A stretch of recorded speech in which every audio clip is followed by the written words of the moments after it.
Do you really understand how RTK works on your robot lawnmower? If you're having any bad positioning issues with your RTK robot lawnmower, or you just want to know more, watch this video.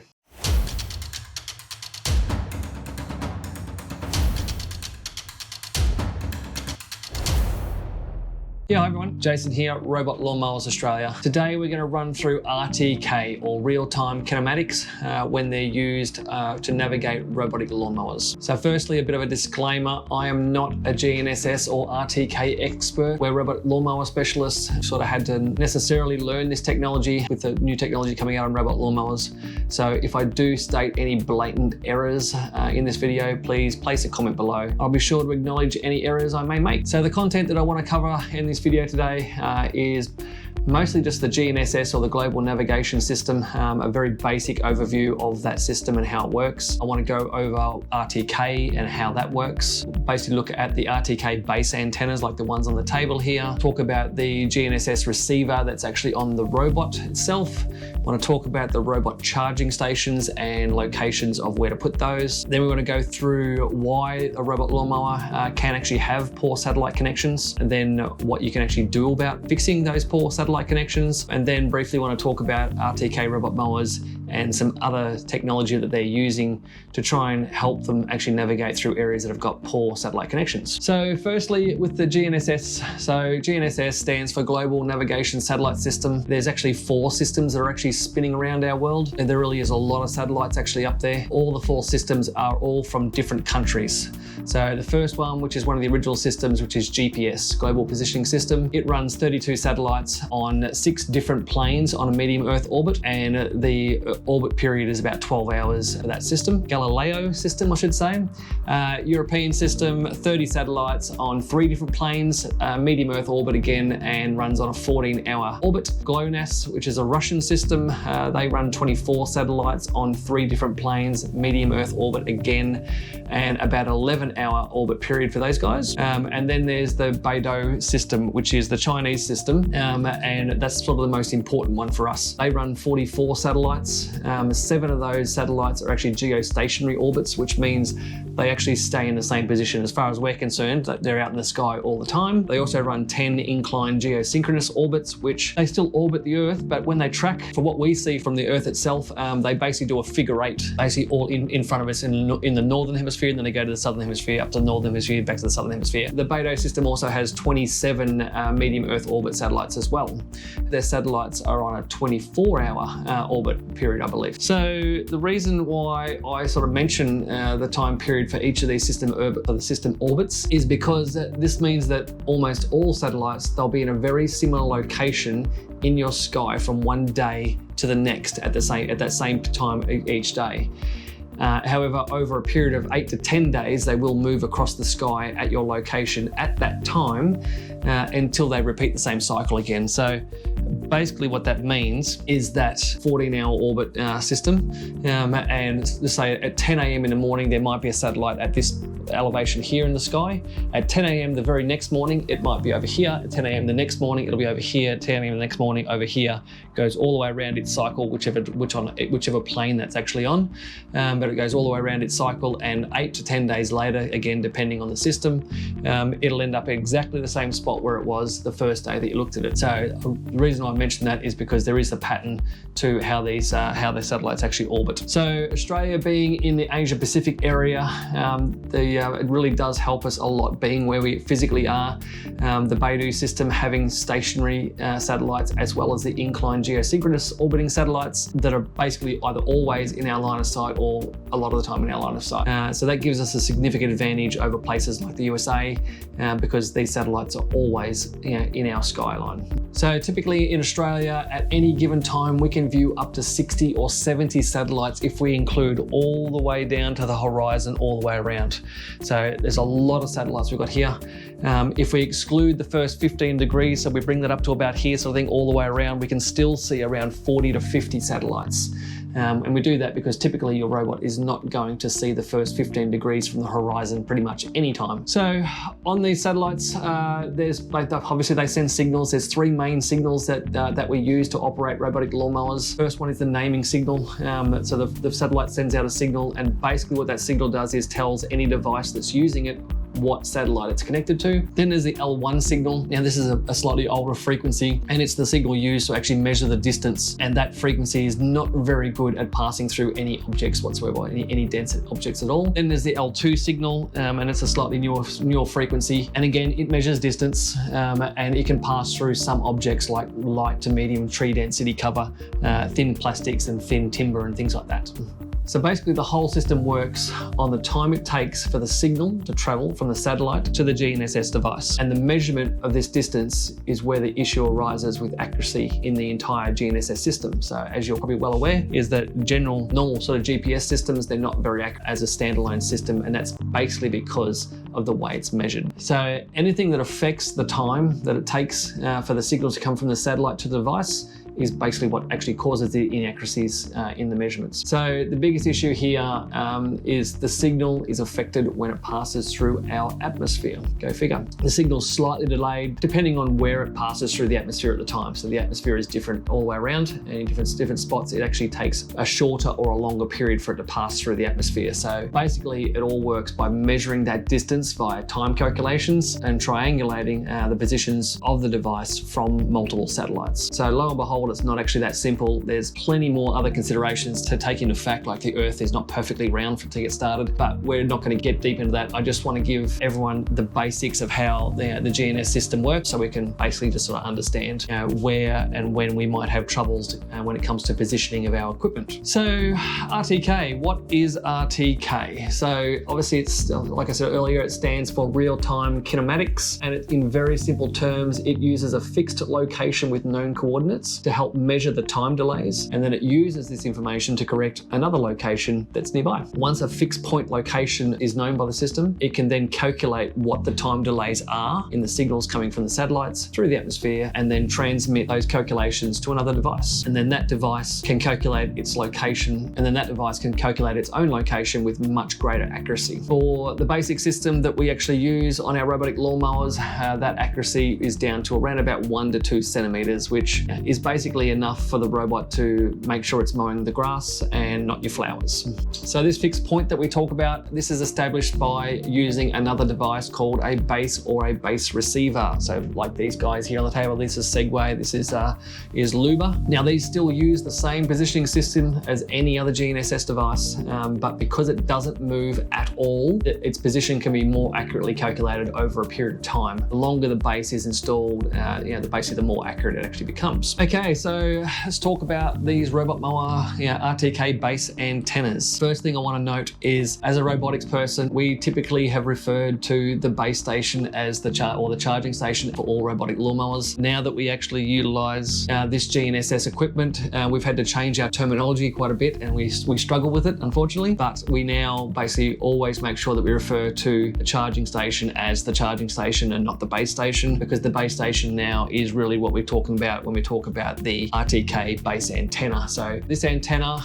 it is the fixed point that your robot mower will take its calculations from to get a more accurate location. The placement of the base antenna is absolutely the single most important thing that you need to consider when installing your robot mower. Honestly, you really cannot underestimate how important it is to really get these guys installed in the best location possible to help your system out. They need to be installed in such a way that it can have a direct line of sight to as much of the sky as possible. Generally, we try and recommend that you get to around about 150 to 160 degrees, which is right down here somewhere. And if you can, 360 degrees, but if you can't, at least 300 degrees down to that level, then you really should do quite okay. Again, it depends on where the robot actually is mowing, but as far as getting that base antenna, try and get that installed. Generally, you're going to try and typically get it up on top of your roof of your house, roof of your shed, get it up as high as possible, hopefully as high or higher than the tree line or the bulk of the tree line that you've got around the area, but you really want to achieve preferably down to 160 degree view of the sky, and at a minimum 120 degree antenna view of the sky. So these RTK base antennas, they also transmit another signal, and they transmit that signal directly to the robot this time. So that's basically sending the correction data that they calculate. They send that through to the robot, and then that robot can make its calculation. So that signal that they send, it's typically some kind of radio signal, and mostly both of these guys here both use a 900 megahertz radio signal, and that is fully capable of penetrating through walls and trees and alike. So there's no requirement for the RTK base antenna to have direct line of sight with a robot all the time. So this data connection between the base, the RTK base and the robot is usually good for somewhere around 150 to 500 linear meters distance, depending on the make and model of the robot. Okay, so the other end of the system is your robot mower. So it has its own GNSS receiver in the robot. In surveying terms, it's called the rover. Now, basically what they have essentially is obviously if you've got one fixed base antenna, then the other one moves around. Its location is obviously dictated by your lawn, as that's where it needs to travel every day to do its job. If it can't mow the lawn, what's the point? Now, the robot will need to be able to see at least 10 to 15 satellites from every single location on your lawn, or it simply just won't be able to navigate. This will either mean the robot will stop. If it can't navigate, it'll stop, or it won't work very well. It might miss some areas under trees or in blind spots, or it might even travel outside the virtual boundary area. And honestly, that can end rather badly if that means that the robot might fall off a wall, or heaven forbid, it actually might go for a swim in your swimming pool or a pond or something, so you really don't want it to go outside the area that you want it to mow. To do that, the secret really is to have really good satellite connections. So for your robot to be able to get a rough position, it'll need to get a good GNSS signal from at least 5 satellites that are dispersed throughout in different directions in the sky. So typically for any robot on the ground to get 5 good connections, it really, again, needs to be connected to around 10 or 15 satellites to get that, and they can't be blocked by too much. So the big catch here is that the robot needs to connect not only to satellites, but it needs to connect to the same satellites as what the RTK base antenna is connected to. Hence why I said it's very, very important on where you actually locate the base antenna, and to try and get that much wider angle of the sky wherever possible for the base antenna, so that it can see the same satellites that the robot can actually see. Okay, on to the robot's charging station location. This really is another very important aspect for people to understand. Way too many customers think it's okay to install this under a roof or in a breezeway, under a pergola, or some people even try and install them inside a metal shed. It's just not possible. Sometimes you can get them to tuck under a roof a little bit, but really not very well at all. The robot needs to have a good GNSS signal when it's on the charger as well. Typically, most manufacturers will recommend that there's nothing to the left or right of the charging station for at least 2 meters, and some of them say that they don't want it within 2 meters of a wall. To be honest, they want to install the charging station back up against a wall somewhere. And look, we typically don't find this to be too bad. We find it to be mostly okay, as long as there is little to no obstacles blocking the robot's line of sight to the satellites in the other 3 directions on the compass. If the wall that it's backed up against is blocking the view to the south, then we would expect that the robot needs to have a really good line of sight to the south, the east and the west. If it's blocked to the north and if it's blocked to the south, like I said before, it needs to have a really good view of the north, east and west area, and basically be able to see satellites dispersed through the sky, and it should be okay. It's also recommended not to have anything above the charging station other than thin plastic or timber, so don't put too much above the charging station. So then why do RTK Robot Mowers get poor satellite connection issues? Well, this is sort of where it all gets a fairly bit more interesting. Like my previous point about the robot connecting to the same satellites as the RTK base antenna, it's not always the easiest thing to achieve. I'll throw a couple of pictures up on the screen here. So let's look at this drawing. The RTK base is installed on one side of the house, and it's located low to the ground. So it can't see the satellites it can't connect to the satellites that are blocked by the house. The robot, however, is on the other side of the house, and it can see its own set of satellites, but the satellites that the RTK base antenna is also blocked by the house. So in this scenario, that robot mower simply just won't work. The robot's connected to one set of satellites, the base station is connected to another set of satellites, just simply won't work. If we take that RTK base antenna and we put it on the roof of the house in the same installation, then you'll now see that it sees all the satellites in the sky. So it doesn't really matter now whether the robot's on one side of the house or the other side of the house. It's always going to see the same satellites that the RTK base antenna can see as well. So that's perfect, and it will work perfectly okay. So we call these connections co-connected satellites, and the system will only work on satellites that are co-connected. So any satellite that the robot sees that the antenna does not, doesn't get used. Any satellite that the base antenna can see and the robot cannot does not get used. It just simply gets completely excluded from the equation. So not only do we need many co-connected satellites, the signal to the robot also needs to be a good signal, and there's really two main reasons that you can get bad GNSS signals. First one is that either the base antenna or the robot is being blocked from seeing the satellites. Any structure, be it a shed, house, wall, fence, will block the GNSS signal, and it will block it either fully or it'll block it partially. Anything brick, rock, or metal will likely fully block the signal. Anything plastic, timber, particularly thin timber, will only partially block the signal. So remembering my point back at the start there regarding the L1 and L2 signals coming from the satellites, L1 signals don't penetrate very well. L2 signals will penetrate some things, but when it does have to penetrate something, the L2 signal will get weaker and weaker as it penetrates through things. So it can't penetrate through anything, that's for sure. So what blocks the view? Trees, the very first thing obviously that we have on all of our properties. So let's look at trees. In general terms, if you have enough co-connected L2 GNSS signals, then most robots will work perfectly fine. However, as the tree cover is greater and the density of that tree cover is greater, it'll start degrading the signal to the point the robot will either not work properly or it won't work at all. At Robot Lawn Mowers Australia, we've sort of started, basically sort of grading our tree cover. So we do sort of light density cover like this. I'll put some pictures up here of some examples. So in this example, that robot will work perfectly fine under a tree cover like that. The signal quality is strong enough for the robot to remain connected in mostly the same manner as it would if the trees weren't there at all. It really just comes down to those L2 signals again, which there's generally plenty of them. Medium density cover like this. So this is where it starts to be just a slight question mark on whether it will or won't work. If the medium density cover is not widespread over the property, then it's likely it'll be okay. But the robot may not hold perfect lines under this medium density cover. It might get a bit wavy, it might miss little bits sometimes, but in general terms, it'll be okay. And if this medium density cover is widespread over the entire property, or over a good portion of the property, or it's really close to the boundaries of the property, then how it works really depends on how many satellites it can be co-connected to, and far more importantly is how strong the signal is between those satellites and the robot. High density cover, another example here. So like this, we generally advise that RTK will likely not work very well unless it's just one or two trees in the middle of the mowing area and nowhere near the virtual boundaries. It might work okay in those scenarios, but this type of tree cover, if it's near a boundary or it's widespread over the property, then it's really quite unlikely that you'll get an RTK robot to work well. So in Australia, look,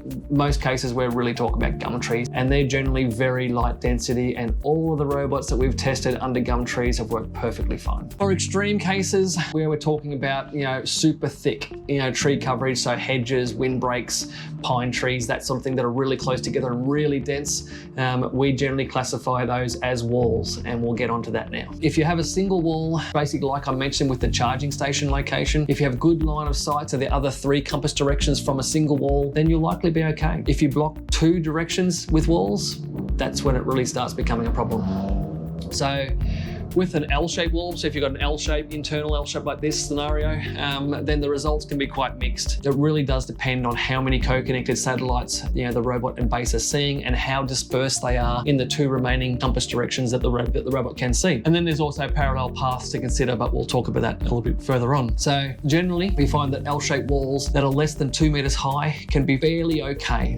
Now, you might still have some issues, but 2 meters high, not too bad. But over this height, it's very likely that there's going to be an area. As the robot gets closer to the internal corner, the robot will slowly but surely either not work well or not work at all. Then we start talking about parallel walls. So if you've got two walls that are parallel with each other, and again, I'll put some examples up here, but it really does get worse because you're now talking about blocking the GNSS signal in two opposite directions. So we have a few general rules that we provide as advice to our customers, just to get them to understand that passageways that are between two walls is the hardest challenge for RTK-based robotic lawnmowers to achieve. So if the walls are less than 2.4 meters high, sort of 2 to 2.4 meters high, then we generally recommend that those walls need to be 4 meters distance between the walls before the robot will actually work well enough to actually mow the area. If the walls are taller than this, then we start recommending around about 8 to 10 meters between those walls before the robot will actually start working sufficiently to be able to mow that area. It's not hard and fast. This is just the advice we give people. We're often proven wrong here in customers reporting that robots are working perfectly fine with walls much closer than this. But like like every poor satellite connection issue you get with RTK robotic lawnmowers, it simply comes down to how many co-connected satellites are seen, how strong the connection signal is between those satellites and the robot, and how dispersed the satellites are across the visible skyline that the robot and the RTK have.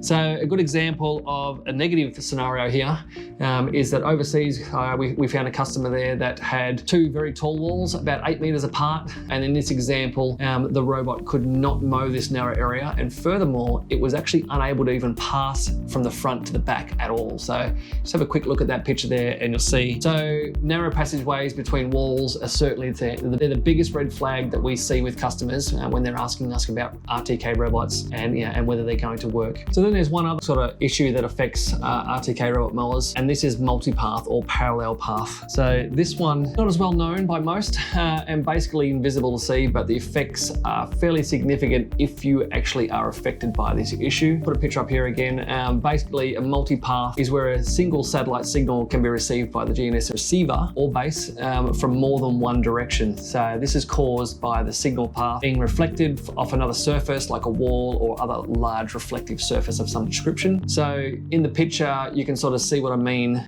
Because it's actually receiving that signal path twice and the distances are different between those two paths, the robot or the base antenna, whichever it's actually being affected by this, it'll actually reject that satellite and it won't be used at all, which is one less satellite that you have to position your robot. So basically, if it does start becoming a problem, it really can be a big problem when you've got really tall walls and particularly reflective walls and large glassed areas as well. If you have any of these issues, what the outcome might be is that it might just cause the robot to not mow perfectly, and it might have perfect lines, it might miss little spots, might do something like that, or it might stop the robot from working either temporarily or permanently, so it could actually stop it altogether from actually working. It just stops and won't do anything else. It could also cause the robot to go outside of its designated mowing area, which again, you don't really don't want that to happen. Most robots, when they're affected just minorly by satellite connections, generally they'll just sort of stop for a period of time. They'll stop there, and then as the satellites actually move across the sky and it gets better signal, the robot will actually start up again and continue off and continue to mow. Okay, so now what can you do about fixing this poor satellite connection or these issues that you're having? From all of the above listed possible issues, the first thing you really want to do is analyze what you think the reason is that you have poor connection. You need to look at the positioning of everything and see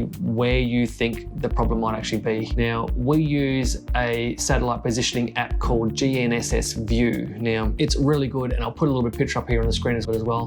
But it's an incredibly helpful tool to help you understand where the satellites are in relation to your actual location. So with the app, you can simply just view on a live directional screen, which has got a compass on it, so you can direct it around where the satellites are from where you're standing at that point of time. You can also use an augmented view, so you can physically hold the actual phone up and you can see through the phone where the actual satellites are, and you can physically see if there's anything physically between, whether it's tree coverage or walls, what's between you and that satellite at that very moment, and see how many satellites you can actually see. Then you can do exactly the same thing at the location where your RTK base antenna is, which then allows you to sort of cross-reference what the robot can see and what the base station can see, and you can get a bit of an understanding of how many co-connected satellites you think you actually might have and how good that signal might be. It's all still a bit of guesswork because the app does not connect to the satellites. It's just physically showing you where those satellites are at that point of time. The other thing you can do with that app is you can actually slide, I think it's over a 24-hour period, you can slide the slider on the screen, and you can actually watch the satellites come across from the east and west and how they actually track at your location. So you can sort of see where the satellites are at what time of day as well, not only at the period of time that you're at that very moment. So it really is a very, very handy tool. It can be a bit difficult to decipher exactly what it means and what's going on, but once you understand it, it can really give you some really good insight.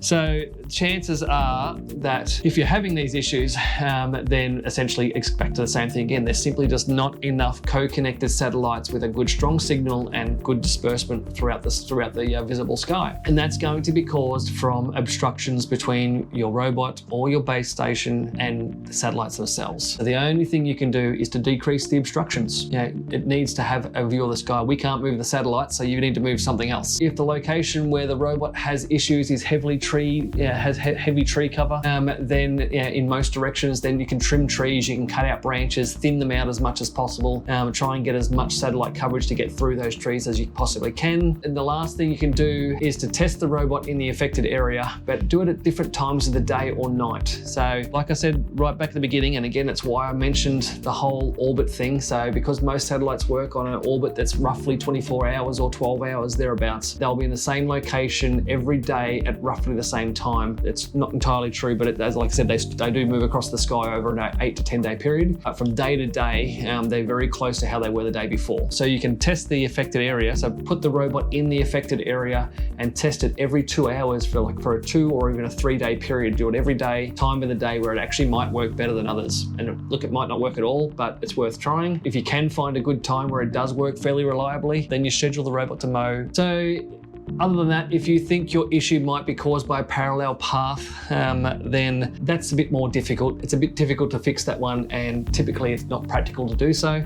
But the only thing you can do is you can relocate your RTK base antenna to the same side of the property as where you're having the issue with the parallel path. And that all that's going to do is going to give you hopefully more co-connected satellites. It's not going to fix the issue of the actual the satellite connection bouncing off the wall. It's just going to maximize the amount of co-connected satellites so that hopefully you can overcome the issue with other satellites. But that's still, like I said, it may not going to solve the actual issue of the multipath signals. You can also try, again, doing the same thing again before, test it every 2 hours for 2 to 3 days, because the satellites will only be affected by multipath at certain times of the day when the satellite's at a certain position getting that multipath. So other times of the day, it might work quite okay. Other than that, you can try and reduce how reflective the wall is.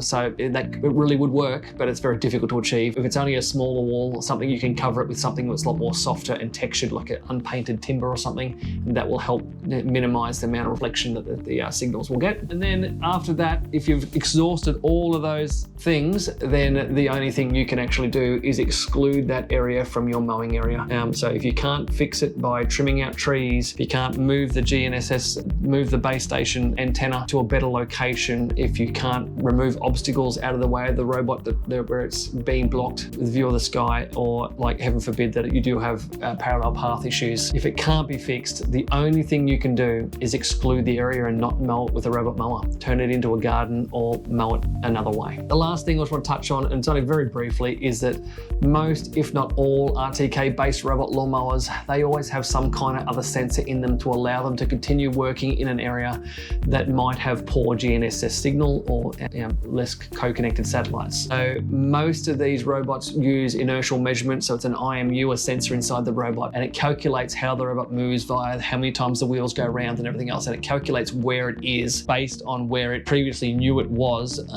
with its RTK positioning. So if it's got a location over here where it knows exactly where it is and it travels forward, turns, it still knows where it is, but only just. Even though the robot may not be getting really good signal from a GNSS, it still can know roughly where it is. Now, it sounds fantastic, and it sounds like it will work really well, but typically all we really see is that the robots can travel in a straight line for a period of time without being affected by poor GNSS signal. If it has to travel too far, then the robot gets a bit scared because it thinks it might be coming close to the outer boundaries, and it will stop. So that's the IMU side of things. Others, like the Segway Navimow and things, they've got visual cameras to actually keep the robot mowing as long as they can see grass ahead of them. That can be a fantastic thing. It can also be a bad thing, because if that poor connection to the satellites persists past the boundary, then that sort of robot will actually travel over the boundary wire, or not, there is no boundary wire, will travel over the virtual boundary until it actually gets to an area where it gets its GNSS signal back again, and then it realizes that it's in the wrong spot. So some of these sensors work really well.